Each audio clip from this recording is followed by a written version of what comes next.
It ran for a few series over here, influenced by the huge American show. Stolen from. Bought from. The American version. Yeah. So the American version was first, but you were on the British version of Impractical Jokers. Yeah.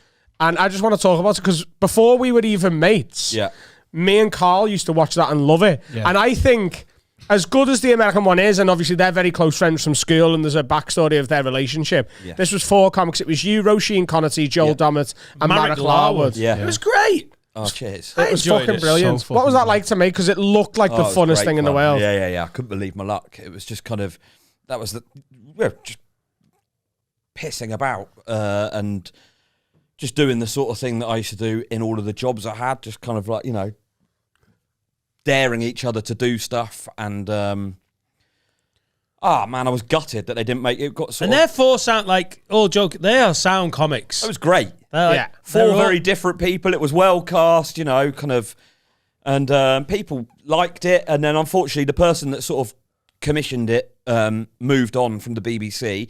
It was kind of his baby. He had sort of bought the format and then he moved. And the next guy that took over just wasn't a fan, and then they kind of just moved it around and you're like, what a fucking so annoying, silly move that is. Did you ever get in trouble? I felt like maybe if we'd have done a couple more serious things, kicked off. Did you ever get in trouble? I always thought doing whatever you did, because you did some in public. No, my favourite one that you did was you went to an all-you-can-eat buffet. Oh my God! And you had to take food not off the buffet but off people's plates. People's plate. But you were so fucking good at it because people are literally screaming at you, and you just gave them no reaction whatsoever. It wasn't just like, "Oh, sorry," or like I remember Joel went to take one thing, someone went "fuck off," and he went, "Oh, I'm really sorry," and he ran away.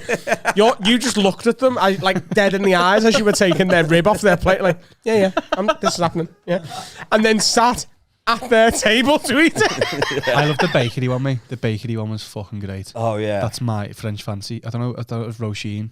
Yeah. Can I have that? That's mine. The one people always talk to me about is the chicken. When we went to work in a chicken shop and Roisin was getting me to pretend to be a goblin and then kind of sort of snapping in and out of it. This guy, but the guy that I think the thing is with these things, it really depends on who you get and kind of sometimes people would just be like, or whatever, but.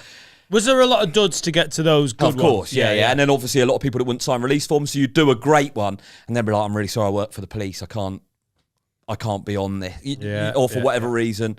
So that would be annoying. You'd do want to go like, that was, and then like, I can't, but... I think people have got so used to the American one, which has made those guys very fucking wealthy. Man. But I think they see the clips of the UK one and go, it's not the same. Absolutely, actually, because you were on it and I was mates with you, and because Marek is great, and because Joel, as good, annoyingly beautiful as that cunt is, he's sound. And Roisin's a fucking legend. Oh, man. It was one of the few things as a comic that I watched going, I'm so behind this. Yeah. And then some of those clips are fucking amazing. They are well worth a rewatch on YouTube. Yeah. It's so good. Thanks. No, it was just such a shame because you go like, but for me, I was just like, I'm off. Here we go. And then I'm like, oh, no, you're not.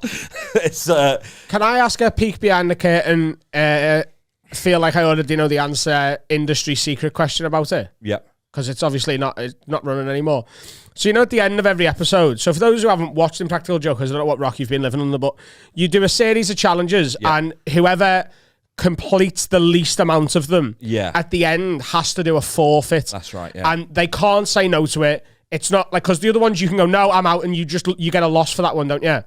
And then they get accumulated. Whoever's got the most losses does the forfeit, but the forfeit you can't say no to. So for example, I think one of them was you had to present your new book to an audience, but the book was empty. For a book launch, and you had to read a passage, but the book was so you had to make it up on the spot. Yeah. So those forfeits, which are fucking brilliant, is that the actual loser, or did you just all have to do forfeits at different times? Well, yeah. So obviously they kind of wanted everyone to have a go at that. So I think perhaps if it would usually be kind of how it was, but sometimes they go, we need Paul to do this week's because he hasn't done one for 4 weeks. Yeah, because you were too good at it. So you were exactly, because you could take a rib off a man's plate while holding eye contact. 2 fingers up.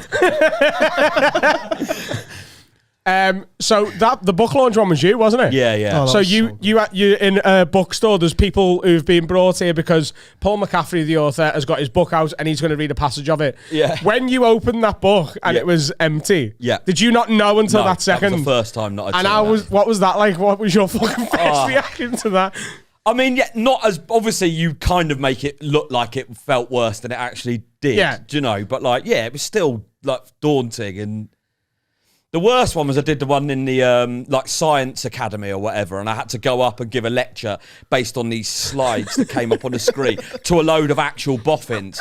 And so, like, this word came up, eptic limelity, or I don't know what it was. And I said, oh, obviously that's based on a Greek, Latin word. And this one, like, bloke went, it's Greek. Like, with not That sounds like the occasional YouTube comment where you get like, oh, that's not true. So, Live is a different beast. But obviously we do such shit gigs, you know, you kind of get used to it. And it was, yeah. I just like the idea of like all these scientists being told, yeah, this new guy, Paul, yeah, he's apparently, you know, quite groundbreaking. Anyway, the story says ectoplasm, that is Spanish for electric water. La Isla Mejores. Yeah. The It's island of horse. $2 fish tacos.